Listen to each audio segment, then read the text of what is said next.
देश का अंग्रेजी नाम इंडिया से बदलकर भारत करने का निर्देश देने की मांग करने वाली एक याचिका को सुप्रीम कोर्ट ने सुनवाई के लिए सूचीबद्ध किया है।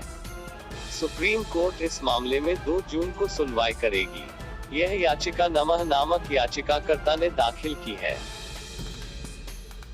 पहले इस याचिका पर सुनवाई शुक्रवार के लिए नियत हुई थी, लेकिन मुख्य न्यायाधीश एस.ए. बोबडे की अनुपस्थिति के कारण इसे आगे बढ़ा दिया गया। अब इस याचिका को 2 जून को मुख्य न्यायाधीश की अध्यक्षता वाली पीठ के सामने 2 जून को पेश किया जाएगा।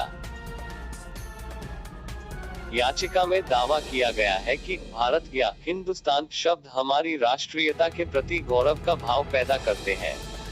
याचिका में सरकार को संविधान के अनुच्छेद 1 में संशोधन के लिए उचित कदम उठाते हुए इंडिया शब्द को हटाकर देश को भारत या हिंदुस्तान कहने का निर्देश देने का अनुरोध किया गया है। यह अनुच्छेद इस गणराज्य के नाम से संबंधित है। यह याचिका दिल्ली के एक निवासी ने दायर की है और दावा किया है कि यह संशोधन इस देश के नागरिकों की औपनिवेशिक अतीत से मुक्ति सुनिश्चित करेगा।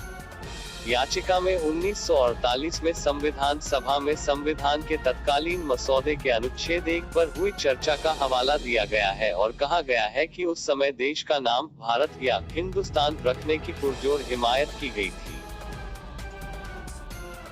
याचिका के अनुसार यद्यपि यह अंग्रेजी नाम बदलना सांकेतिक लगता हो, लेकिन इसे भारत शब्द से बदलना हमारे पूर्वजों के स्वतंत्रता संग्राम को न्यायोचित ठहराएगा। याचिका में कहा गया है कि यह उचित समय है कि देश को उसके मूल और प्रमाणिक नाम भारत से जाना जाए। इस याचिका पर तत्कालीन मुख्य न्यायाधीश एच.एल. दत्तू और न्यायाधीश अरुण मिश्रा की पीठ ने सभी राज्य सरकारों और केंद्र शासित प्रदेशों की सरकारों को नोटिस भी जारी किया था। याचिका में मांग की गई थी कि केंद्र सरकार को किसी सरकारी कार्य के लिए आधिकारिक पत्रों में इंडिया नाम का इस्तेमाल करने से रोका जाए।